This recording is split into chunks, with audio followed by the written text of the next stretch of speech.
UP और उत्तराखंड की खबरों के लिए एबीपी गंगा को सब्सक्राइब करें और बेल आइकन दबाएं। मिशन शक्ति अभियान के आज के इस महिला हेल्प डेस्क के शुभारंभ कार्यक्रम में प्रदेश के मुख्य सचिव श्री आर के तिवारी जी, पुलिस महानिदेशक उत्तर प्रदेश श्री अवस्थी जी, अपर मुख्य सचिव गृह श्री अवनीश कुमार अवस्थी जी, हमारे शासन के सभी अधिकारीगण,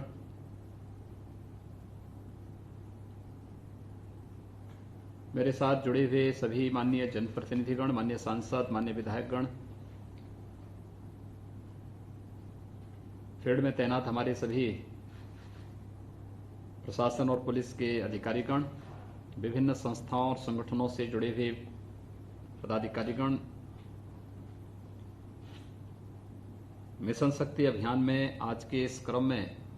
1535 स्थानों में महिला हेल्प डेस्क का शुभारंभ करते हुए मुझे बहुत प्रसन्नता की अनुभूति हो रही है। शारदीय नवरात्रि की प्रथम यानी प्रतिपदा तिथि से हम लोगों ने मिशन शक्ति का एक अभिनव कार्यक्रम प्रदेश के अंदर सुरक्षा, सम्मान और स्वावलंबन को ध्यान में रख करके प्रारंभ किया। पिछले 7 दिनों में इस अभियान ने समाज के विभिन्न तबकों के बीच में जाकर के अनेक प्रकार के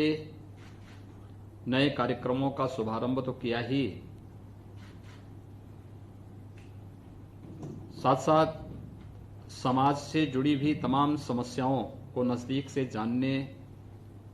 समझने और उनके समाधान को भी तलाशने का एक नया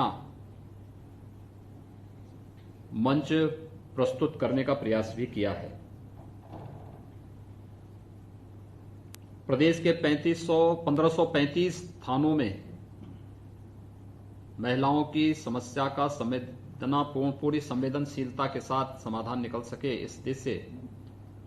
महिला हेल्प डेस्क की स्थापना का एक अभिनव कार्यक्रम हम एक साथ प्रारंभ कर रहे हैं।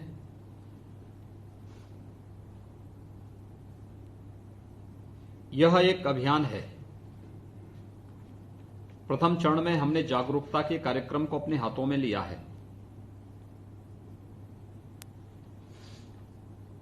पुलिस समाज के संपर्क में सबसे पहले आती है, चाहे वह सुरक्षा की दृष्टि से हो, किसी प्रकार की सहायता की दृष्टि से हो, या फिर समाज में किसी भी स्तर पर किसी अभियान को एक नेतृत्व देने का हो। दृष्टिकोण अलग अलग हो सकता है, लेकिन समाज का एक पीड़ित व्यक्ति सबसे पहले अगर किसी के संपर्क में आता है तो वह पुलिस के संपर्क में आता है। यद्यपि पिछले 7 दिनों में एक कार्यक्रम अलग अलग तबके के बीच में हुआ है। पहले दिन शुभारंभ के अवसर पर लखनऊ में प्रदेश की माननीय राज्यपाल महोदय ने इस कार्यक्रम का शुभारंभ किया था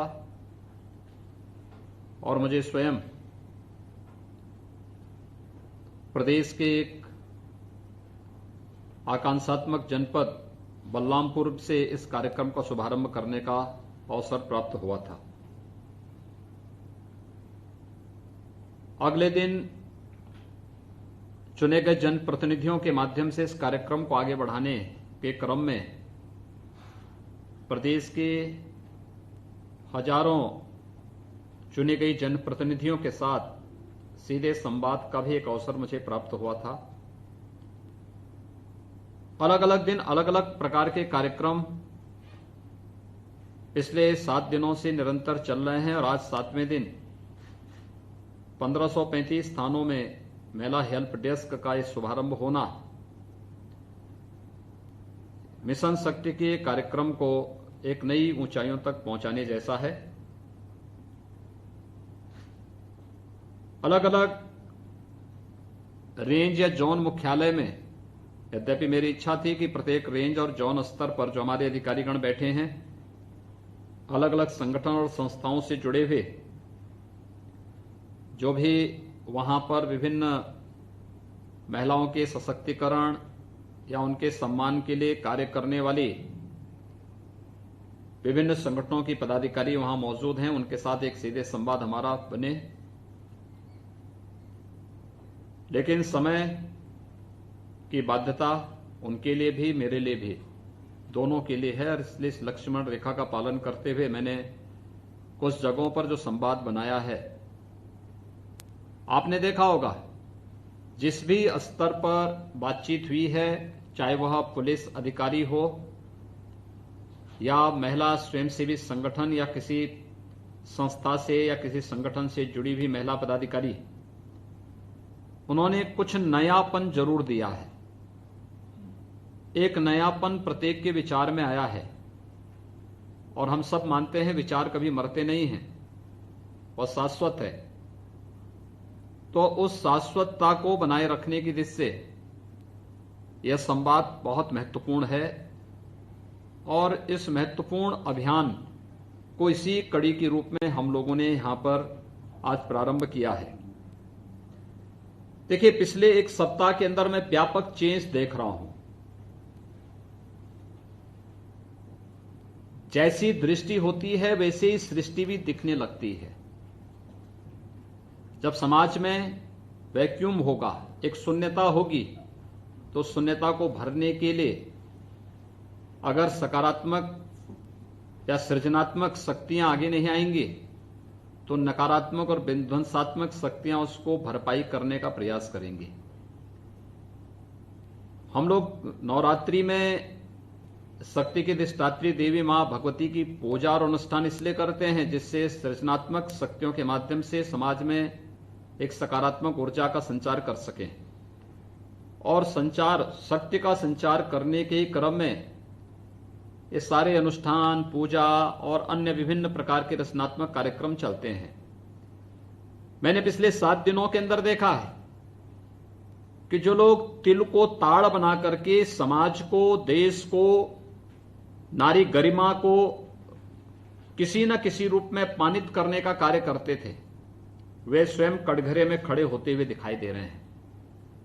और पिछले एक सप्ताह के अंदर अनेक प्रकार की रचनात्मक और सृजनात्मक सोच समाज के अलग अलग तबके के माध्यम से हमें देखने को मिला है। लोगों ने एक नई दृष्टि देनी प्रारंभ की है। तो पिछले 6-7 महीनों से जिन न्यायालयों में कार्य की गति बहुत मंद हो चुकी थी, मैं पिछले आज के समाचार पत्रों में मैं देख रहा था कि अनेक जनपदों में महिला संबंधी अपराध या बालिकाओं से संबंधित अपराध में कहीं मृत्युदंड, कहीं पर आजीवन कारावास की सजा या कहीं पर कोई अन्य कार्रवाई तेजी के साथ आगे बढ़ती हुई दिखाई दे रही है। यानी हर एक पक्ष में हमने फील्ड में भी अभियान चलाया है, हमने विभिन्न संस्थाओं के माध्यम से भी अलग अलग कार्यक्रम आयोजित किए हैं, और हमने प्रोसिक्यूशन को भी तेज करते हुए समाज से, सभ्य समाज के लिए खतरा बने हुए लोगों के लिए भी न्यायालय में कानून के माध्यम से जो सजा हो सकती है उस सजा का भी प्रावधान करने का कार्य इसके माध्यम से किया है। और इस दृष्टि से आज का ये अभिनव कार्यक्रम अनेक प्रकार से महत्वपूर्ण है। जैसे अलग अलग जनपदों में लोगों ने अलग अलग प्रकार के विचारों के माध्यम से इस अभियान को एक नई गति देने का प्रयास किया, और लगा कि कोई भी जनपद या कोई भी कार्यक्रम एक लकीर का फकीर नहीं बना है। वहां की परिस्थिति, वहां की स्थिति और वहां की आवश्यकता के अनुरूप उन्होंने कार्यक्रम तैयार किए हैं। संगठनों को, संस्थाओं को जोड़ा है जिन्होंने सही मायने में एक रचनात्मक अभियान अपने क्षेत्र में, अपने फील्ड में किया है। और ये एक सकारात्मक दृष्टिकोण हमें केवल यहीं तक सीमित न रखे। आज मैंने स्वयं सुबह आईजी रेंज लखनऊ का एक आलेख स्वयं मैंने पढ़ा। मुझे लगता है कि इस फील्ड में काम करने वाले अन्य लोग भी इस प्रकार की लेखनी को माध्यम बना करके अन्य लोगों को इस फील्ड में क्या संभावनाएं हैं, हर एक व्यक्ति की क्या भूमिका हो सकती है, वे लोग भी इस प्रकार की लेखनी को के माध्यम से एक नई दृष्टि समाज को दे सकते हैं। अन्यथा हम लोगों का दृष्टिकोण इतना संकुचित हो जाता, अपराध और अपराध में ही फिर समाप्त भी हो जाता है। हमें इस लोगों की सोच को बदलना पड़ेगा। सुबह से लेकर शाम तक विजुअल मीडिया में केवल अपराध के अलावा कुछ भी रचनात्मक दृष्टि तब दिखती नहीं, तो लोगों की भावनाएं भी उसके बीच में कुंठित होती हुई दिखाई देती है। जब हम एक सकारात्मक दृष्टिकोण देंगे, हमने इसीलिए इसका नाम महिलाओं की सुरक्षा का भी दिया है, उनके सम्मान का भी दिया है और उनके स्वावलंबन का भी दिया है। यानी तीनों चीजें एक साथ चलेंगे। जहां आवश्यकता पड़ेगी, सुरक्षा के मुद्दे पर किसी भी प्रकार का कोई समझौता किए बगैर हर बेटी को, हर बहन को पूरी सुरक्षा प्रदान करेंगे। उनके सम्मान के लिए जहां पर भी सरकार के स्तर पर, शासन स्तर पर, प्रशासन के स्तर पर जो भी कदम उठाने पड़ेंगे, पूरी प्रतिबद्धता के साथ वह कदम भी उठाएंगे। और फिर उनके स्वावलंबन के लिए भी, एक सशक्त समाज की स्थापना के लिए उनका स्वावलंबन आवश्यक है। इससे भी जो भी कदम उठाने पड़ेंगे वह कदम हमें उठाने हैं। इसलिए ये तीनों बिंदुओं को ध्यान में रख करके हमें अपने कार्यक्रम को आगे बढ़ाने चाहिए। पुलिस के कार्यक्रम पिछले 7 दिनों के अंदर दिखाई दिए, चाहे वह सुरक्षा जागरूकता के कार्यक्रम का हो, एंटी रोमियो स्क्वाड के गठन और उसको एक बार फिर से तीव्रता प्रदान करने का हो, प्रोसिक्यूशन को तेज करके महिला संबंधी अपराधों के लिए जिम्मेदार तत्वों को सजा दिलाने का कार्यक्रम हो, या फिर पिंक बूथ और पिंक पेट्रोल के माध्यम से एक नए अभियान का सृजन करने का हो, या महिला हेल्प डेस्क सभी थानों में स्थापित हो। एक छोटी सी समय सीमा के अंदर ये सभी कार्यक्रम संपन्न हुए हैं। अन्य विभागों को भी, अन्य 23-24 विभाग भी क्या कार्य कर रहे हैं, इस प्रकार के कार्य की समीक्षा मुख्य सचिव कार्यालय के स्तर पर और मुख्यमंत्री कार्यालय के स्तर पर की जानी चाहिए कि वास्तव में अन्य विभागों ने भी क्या क्या कार्यक्रम इस दृष्टि से किए हैं। क्योंकि हर एक की जवाबदेही भी इसके लिए तय होनी चाहिए, और हर एक ने क्या इसके लिए इन 7 दिनों में क्या किया है, 9 दिनों के अंदर क्या क्या कार्यक्रम इनके संपन्न हो रहे हैं, अगले 100 दिन के लिए, अगले 180 दिन के लिए इन्होंने क्या कार्य योजना बनाई है, यह लक्ष्य उनके साथ प्रारंभ करना। क्योंकि यह कार्यक्रम एकांकी नहीं है, अंतर विभागीय समन्वय के माध्यम से सभी विभागों का एक समन्वित रूप जब सामने आएगा, तब हम उत्तर प्रदेश के माध्यम से देश के अंदर महिलाओं की सुरक्षा, महिलाओं के सम्मान और उनके स्वावलंबन के जिससे एक महिला चार्टर की स्थापना करने में हम सफल होंगे, जिसके माध्यम से हम बता पाएंगे कि आखिर महिला सुरक्षा के सामने प्रश्न क्यों खड़े हो रहे हैं, महिलाओं के सम्मान के सामने कौन से कारक बाधक हैं, और उनके स्वावलंबन के मार्ग में भी बाधक कारकों को चिन्हित करते हुए उसके समाधान का मार्ग भी हम लोग निकालने में सफल होंगे। प्रदेश के 1535 थानों में जो ये अभियान प्रारंभ हुआ है, ये केवल एक महिला हेल्प डेस्क बनाने तक सीमित नहीं होना है। हर थाने में एक सेपरेट रूम जो ट्रांसपेरेंट हो, ग्लास लगा हुआ हो, वहां पर बैठने की उचित व्यवस्था हो, सीसीटीवी कैमरा हो, कंप्यूटर और अन्य रजिस्ट्रेशन की सुविधा वहां पर हो। वहां पर अगर किसी महिला, पीड़ित महिला को कोई एप्लीकेशन आदि वहां लिखवानी हो या लिखनी हो, इसके लिए स्टेशनरी की व्यवस्था हो, पीने के शुद्ध पेयजल की व्यवस्था वहां मौजूद हो, ये सभी सुविधाएं, और वहां पर प्रशिक्षित महिला अधिकारी या कर्मचारी मौजूद हों, ये सुविधा हमें देना होगा। वहां पर बाहर स्पष्ट लिखा होना चाहिए महिला हेल्प डेस्क, और अंदर भी बाहर भी विभिन्न जगहों पर मैंने इस चीज को देखा है कि जितनी भी मिशन शक्ति के अंतर्गत महिला हेल्प डेस्क के अंदर जितनी भी शासन स्तर पर संचालित महिलाओं के कल्याण के लिए या विभिन्न प्रकार की सुरक्षात्मक भाव जागृत करने के लिए जितने भी हेल्पलाइन हैं, विमेन पावर लाइन का है या फिर विमेन हेल्पलाइन का है या फिर स्वास्थ्य संबंधी कार्यक्रम के लिए 102 या फिर एम्बुलेंस सेवा में 108 या पुलिस की हेल्प के लिए 112 की सुविधाएं हैं या मुख्यमंत्री हेल्पलाइन 1076 का है, इन सब का भी उल्लेख किया जाना चाहिए। लेकिन साथ साथ नीचे एक वार्निंग भी होनी चाहिए कि आप अगर गलत कॉल करेंगे, फेक कॉल करेंगे, तो उन स्थितियों में इसके लिए भी सजा का प्रावधान भी है। ये भी चीजें हमें स्पष्ट कर देनी चाहिए जिससे फेक कॉल से बचा जा सके और वास्तविक पीड़ित को त्वरित वहां पर सहायता भी उपलब्ध हो सके और एक समय सीमा के अंदर न्याय दिलाने की प्रक्रिया को भी हम आगे बढ़ा सकें। एक बृहद अभियान का यह हिस्सा है और इसमें केवल एक विभाग नहीं, सभी विभागों को अंतर विभागीय समन्वय के माध्यम से एक समन्वित प्रयास प्रारंभ करना चाहिए। एक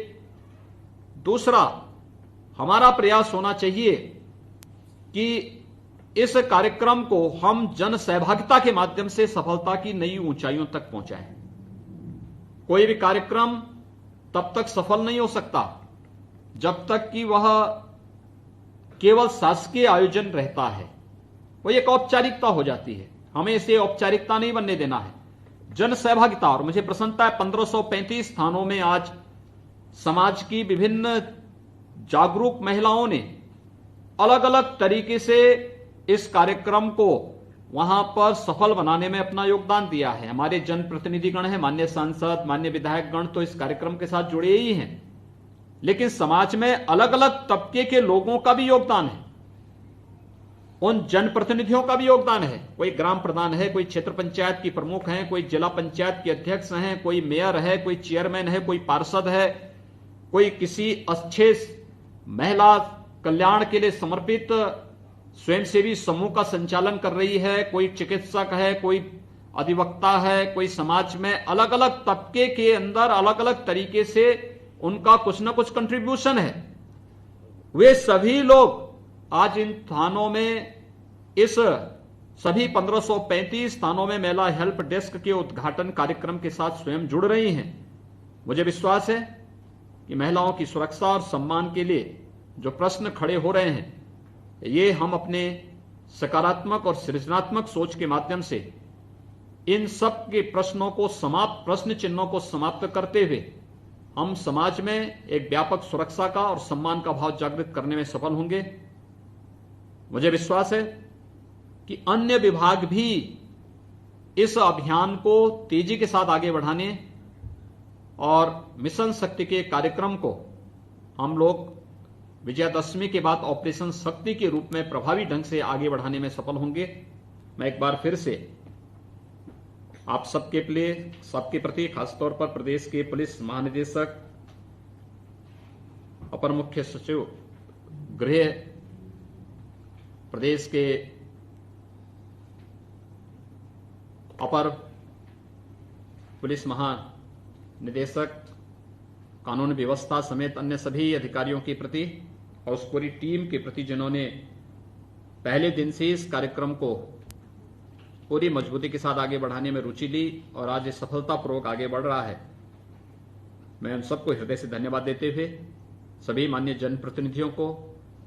विभिन्न संगठनों और संस्थाओं से जुड़ी हुई महिला प्रतिनिधियों को, उनके पदाधिकारियों को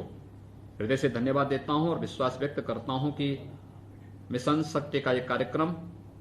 रचनात्मक रूप से आगे बढ़ करके प्रत्येक बहन बेटी के मन में सुरक्षा का, सम्मान का और स्वावलंबन का एक नया भाव जागृत करने में सफल होगा। आप सबके प्रति मेरी शुभकामनाएं। आप सबको शारदीय नवरात्रि और विजयादशमी की मंगलमय शुभकामनाएं। धन्यवाद। जय हिंद।